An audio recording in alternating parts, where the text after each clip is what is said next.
Asthma या दमा एक ही दीर्घकालिक सांस संबंधी बीमारी है। यानी कि अस्थमा है, हम इसको दमा भी कह सकते हैं। और एक ये क्रोनिक रेस्पिरेटरी प्रॉब्लम है जिसके कारण फेफड़ों के वायु मार्ग सूज जाते हैं और संकीर्ण यानी कि सक्रिय हो जाते हैं। यानी कि जो हमारे वायु मार्ग है जो फेफड़ों का, वो सूज कर सक्रिय हो जाते हैं। इससे सांस लेने में कठिनाई होती है, जैसे घबराहट, सीने में जकड़न और खांसी। हमें ये सिम्टम महसूस होने लग जाएंगे। अस्थमा मुख्यतः एलर्जी के कारण होता है, जैसे जानवरों के पंख से, किसी प्रकार के खाने से, ऊन से, दवाइयों से, धूल मिट्टी से, वायु प्रदूषण से। इनके कारण हमें एलर्जी होती है।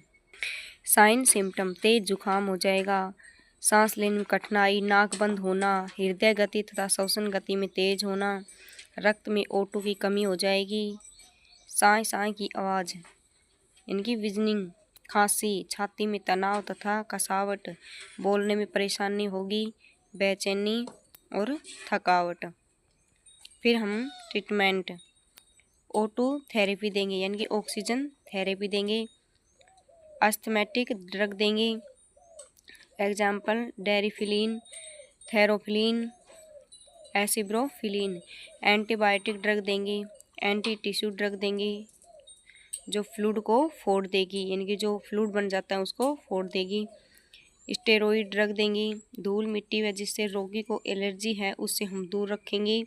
सर्दी के दिनों में नाक या मुंह को ढककर जाना, रोगी को अत्यधिक गर्म पेय पदार्थ देना, वो सूजकर सक्रिय हो जाते हैं।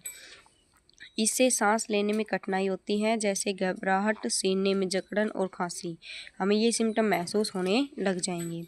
अस्थमा मुख्यतः एलर्जी के कारण होता है, जैसे जानवरों के पंख से, किसी प्रकार के खाने से, ऊन से, दवाइयों से, धूल मिट्टी से, वायु प्रदूषण से। इनके कारण हमें एलर्जी होती है। साइन सिम्टम: तेज जुकाम हो जाएगा, सांस लेने में कठिनाई, नाक बंद होना, हृदय गति तथा श्वसन गति में तेज होना, रक्त में O2 की कमी हो जाएगी, साय साय की आवाज़ यानी कि विजनिंग, खांसी, छाती में तनाव तथा कसावट, बोलने में परेशानी होगी, बेचैनी और थकावट।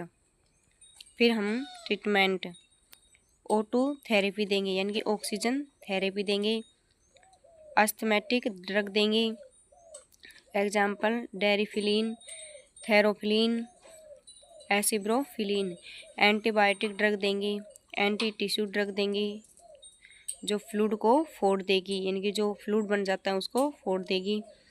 स्टेरॉइड ड्रग देंगी, धूल मिट्टी व जिससे रोगी को एलर्जी है उससे हम दूर रखेंगे। सर्दी के दिनों में नाक या मुंह को ढककर जाना, रोगी को अत्यधिक गर्म पेय पदार्थ देना,